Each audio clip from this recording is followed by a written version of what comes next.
Hi സുഹൃത്തുക്കളെ, ഞാനിന്ന് കാസർഗോഡ് നീലേശ്വരം എന്ന് പറയുന്ന സ്ഥലത്തുള്ള കേട്ടോ. ഈ ഗ്രാമത്തിന് എന്താ പറയാ? പൂവാലങ്കൈ എന്ന് പറയുന്ന ആ ഒരു ഗ്രാമത്തിലുള്ളത് ഇതൊരു ക്ഷേത്ര കുളമാണ്. ഈ കുളത്തിൽ 1,00,000 മുകളിൽ കല്ലുകൾ വന്നിട്ടുണ്ട്. ഈ 1,00,000 മുകളിൽ കല്ലുകൾ ഒറ്റയ്ക്ക് നിർമ്മിച്ചിരിക്കുകയാണ് ഈ ഒരു ചേട്ടൻ. പേരെന്ന് പറഞ്ഞേ? വിനീഷ് എന്നാണ്. ഇതിൽ എത്ര കല്ലുകൾ വന്നിട്ടുണ്ട്? 1,00,000 കല്ലായിട്ടുണ്ട്. 1,00,000 കല്ല് ഈ കൈ കൊണ്ട് വെച്ചതാണ് ഈ 1,00,000 കല്ല്. അതെ അതെ, ഓരോ കല്ലുകളും. അതെ. ഇത് നമ്മുടെ തന്നെ പ്ലാനിങ്ങിലാണോ ഇത് ഫുള്ള് ചെയ്തിട്ടുള്ളത്? ഇതിന്റെ ഏറ്റവും ആദ്യത്തെ അളവ് ആശാരി കുറ്റിയടിച്ച്, ബാക്കിയെല്ലാം എന്റെ പ്ലാൻ. കൈ നല്ല താമ്പാണ്. 1,00,000 കല്ല് വെച്ചാണ്. ഇത് ശരിക്കും ഒരു ക്ഷേത്ര കുളമാണ്. ഈ ക്ഷേത്രത്തിന് എന്താ പറയാ? ശ്രീ ശാസ്തമംഗലത്തപ്പൻ ശിവക്ഷേത്രം. ഇതിങ്ങനെ കുഴിക്കണം നമ്മുടെ ഈ ഒരു ക്ഷേത്രത്തിന്റെ കമ്മിറ്റി നമ്മോട് പറയായിരുന്നു. അതെ. പിന്നെ ആ വെള്ളത്തിന്റെ കളറൊക്കെ എടുത്ത് പറയേണ്ടത് തന്നെയാണ്. നീല കളർ വെള്ളം എന്നാ പറയുന്നത്. ഇത് എത്രത്തോളം താഴ്ചയുണ്ട്? ഇത് ഒരു വലിയ തെങ്ങിന്റെ ഹൈറ്റിൽ ആഴമുണ്ട്. എത്ര മീറ്റർ ഉണ്ടാവും? ഒരു 16 മീറ്റർ ആഴം. 16 മീറ്റർ ആഴമുണ്ട്. ഈ 16 മീറ്റർ താഴത്തേക്കും ഇതേമാതിരി നമുക്ക് നടന്നു പോകാം. നടന്നു പോകാൻ പറ്റും. അതായത് വേനൽക്കാലത്ത് ഈ വെള്ളം വറ്റാറില്ല എന്ന് ചേട്ടൻ പറഞ്ഞു. വേനൽക്കാലത്ത് ഒരു 3 ആളെ വെള്ളം ഉണ്ടാവും. 3 ആളുടെ വെള്ളം ഉണ്ടാവും. ഈ പ്രദേശത്തൊക്കെ ഈ ഇപ്പം വരൾച്ചറിഞ്ഞത് സാധനമില്ല. ഇല്ല. ഈ പ്രദേശത്ത് ഇപ്പൊ വരൾച്ചില്ല എന്ന് പറയുമ്പോ ഈ കുളം നിർമ്മിക്കുന്നതിന് മുന്നേ വെള്ളം കുറയാറുണ്ട്. വെള്ളം ഇവിടെ വന്നതോട് കൂടിയിട്ട് ഈ പ്രദേശത്തെ കിണറിലുള്ള വെള്ളമായി. ഇപ്പൊ വേനൽക്കാലത്ത് പറ്റാറില്ല. ചേട്ടൻ പറഞ്ഞിരുന്നു ഇത് 1,00,000 കല്ലാണ്, ഞാൻ ഒറ്റക്കാണ് ഇത് ഓരോ കല്ലുകൾ വെച്ചെന്നുള്ളത്.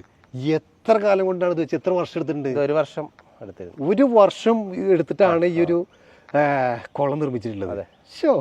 ഇതിന് എത്ര ചെലവ് വന്നിട്ടുണ്ടാവും? ഏകദേശം ഒരു 80 ലക്ഷത്തോളം. 80 ലക്ഷം രൂപ ചെലവിലാണ് ഈ ഒരു കുളം നിർമ്മിച്ചിട്ടുള്ളത്. പിന്നെ ഈ ഒരു കുളത്തിന്റെ പ്രത്യേകത എന്ന് പറഞ്ഞാൽ എത്ര ആള് വന്നാലും കുളിക്കാൻ പറ്റും. കാരണം ഒരൊറ്റ വഴി മാത്രമല്ല കുളിക്കാനുള്ള ഒരു കടവുള്ളത്. ഇവിടേക്ക് ഇതിനൊക്കെ ഇറങ്ങാം, ഇതുവഴിയൊക്കെ താഴെ വരെ ഇറങ്ങാം. അതേമാതിരി തന്നെ ഓരോ വഴികളെ ചേട്ടാ, ഓരോ വഴികൾ ഇറങ്ങാം. കല്ല് എന്ന് പറയുന്നത് നിങ്ങളുടെ ഒരു കാസർഗോഡ് കല്ല് ഒരു 1.5 കല്ലാണ് കേട്ടോ അല്ലേ? എന്ത് ഭംഗിയെന്നറിയോ. അപ്പോൾ ഇതേമാതിരി ഇങ്ങനെ താഴേക്ക് ഇറങ്ങാൻ പറ്റും. ഓരോ പടവുകളും നമുക്ക് കാണാം.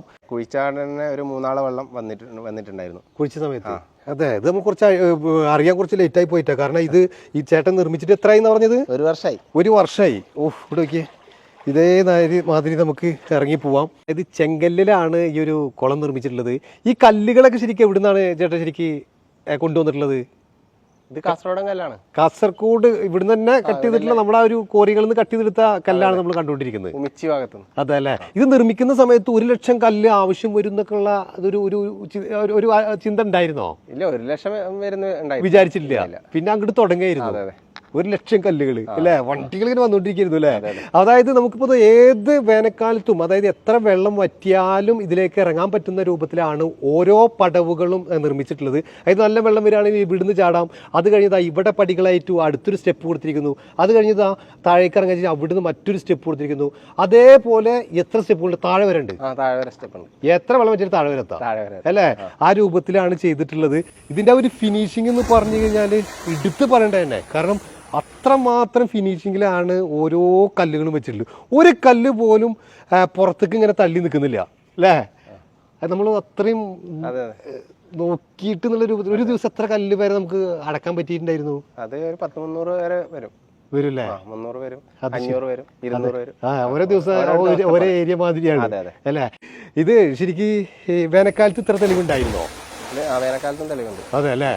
ഇപ്പൊ കുറച്ച് കഴിഞ്ഞാൽ കുട്ടികളൊക്കെ കൊണ്ട് ചാടി മറിയുന്നു. അപ്പൊ കലങ്ങുന്നില്ല? ഇല്ല, കലങ്ങൂല. അടിയിലേക്ക് ചളിയിലേക്ക് എത്തൂലല്ലോ. ഇല്ല, കാരണം ചളിയിൽ എത്തുമ്പോഴല്ലേ കലങ്ങുള്ളൂ അല്ലേ? എത്ര ആളുകൾ കുളിച്ചാലും ഒരു കലങ്ങലൊന്നും സംഭവിക്കാറില്ല അല്ലേ? ഓ, അടിപൊളി. ഇത് ആദ്യത്തെ കുളമാണോ അതോ മുന്നേ ചെയ്തിട്ടുണ്ട്? വേറെ എന്റെ ഫസ്റ്റ് കുളമാണ്. അതല്ലേ? 1.5 കുളം തന്നെ ആയി. ഈ കല്ലുകൾ പോളിഷ് ചെയ്തിട്ടുണ്ടോ? അത്രയും ഭംഗി ഈ സൈഡ് പോളിഷ് ചെയ്തിട്ടുണ്ട്. അതുപോലെ തന്നെ ഇതിന് സിമെന്റ് എന്തെങ്കിലും ഉപയോഗിച്ചിട്ടുണ്ടോ? സിമെന്റ് ഇല്ല, ഒന്നും ഉപയോഗിച്ചിട്ടില്ല. ലോക്ക് സിസ്റ്റമാണ്. ഇത്രയും കല്ലുകൾ അടക്കാൻ സിമെന്റ് ഒന്നും ഉപയോഗിച്ചിട്ടില്ല. ഈ മതിലിന് മാത്രമാണ് സിമെന്റ് ഉപയോഗിച്ചിട്ടുണ്ട് അല്ലേ? ഒക്കെ അടക്കി വെച്ചിരിക്കുകയാണ്. ഒരിക്കലും തിളക്കില്ല എന്ന് പറഞ്ഞല്ലേ? ഞങ്ങളുടെ വന്ന സമയത്ത് നല്ല മഴയായിരുന്നു കേട്ടോ. ആ മഴയത്ത് ആ ഒരു കുളം കാണാൻ ഒരു പ്രത്യേക ഭംഗിയായിരുന്നു. കാരണം ആ നീല വെള്ളത്തിലേക്ക് ആ മഴത്തുള്ളികൾ ഇങ്ങനെ അടുക്കുമ്പോൾ ഒരു ഭംഗി എടുത്ത് പറയേണ്ടത് തന്നെയാണ്. അത് കുറേ നേരം ഇങ്ങനെ ആസ്വദിച്ചതിന് ശേഷമാണ് നമ്മൾ വീഡിയോ എടുക്കാൻ തന്നെ ഇറങ്ങിയിട്ടുള്ളത്. ശരിക്കും ഈ കല്ലുകൾ, അതായത് ഈ വെട്ടുകല്ലുകൾ നമ്മളിങ്ങനെ കണ്ടുപിടിക്കുകയാണ്, അതായത് ചെങ്കല്ല്, ഈ ചെങ്കല്ലുകൾ എല്ലാ ചെങ്കല്ലും ഇതിന് പറ്റുമോ? അതൊരു പ്രത്യേക തരം ചെങ്കല്ലാണോ ഇത്? ശരിക്കും ഇത് മേൽപ്പാറ കല്ലാണ്. മേൽപ്പാറ കല്ലുകളാണ് കംപ്ലീറ്റ് ഉപയോഗിച്ചത്. ഈ 1,00,000 കല്ലുകൾ മേൽപ്പാറ കല്ലാണ്. അപ്പോൾ ചേട്ടൻ പറഞ്ഞിരുന്നു ഈ ഒരു കുളം ഒറ്റയ്ക്ക് നിർമ്മിച്ചാന്ന്. ഒറ്റയ്ക്ക് എന്ന് പറഞ്ഞു കഴിഞ്ഞാൽ ഓരോ കല്ലുകളും ചേട്ടൻ മാത്രം എടുത്തു വെച്ചിട്ട് നിർമ്മിച്ചാന്ന് പറഞ്ഞു. അപ്പോൾ ചേട്ടൻ മാത്രം പറഞ്ഞ ഈ കല്ലുകൾ കംപ്ലീറ്റ് സെറ്റ് ചെയ്ത് ചേട്ടനാണ് അതിങ്ങോട്ട് കൊണ്ടുവരാൻ ഹെൽപ്പറുണ്ടായിരുന്നു മാത്രം അല്ലേ? കല്ലുകൂടെ എത്തിച്ചേരും നമ്മുടെ കൈ കൊണ്ടാണ് എല്ലാം വെച്ചിട്ടുള്ളത്, ഒറ്റക്ക് അല്ലെ? അങ്ങനെ തന്നെയാണ്. അപ്പൊ എന്താ സുഹൃത്തുക്കളെ, നമ്മളിങ്ങനെ ചാടി കുളിക്കാൻ പോവാണ്. ഈ നീല വെള്ളം കാണുമ്പോൾ എങ്ങനെയാണ് ചാടാതെ പോവാന്നുള്ളതാണ്. അപ്പൊ എന്താ സുഹൃത്തുക്കളെ, നമ്മുടെ ഈ ഒരു വീഡിയോ ഇവിടെ അവസാനിക്കുകയാണ്. മറ്റൊരു വീഡിയോയുമായിട്ട് വീണ്ടും കാണാം.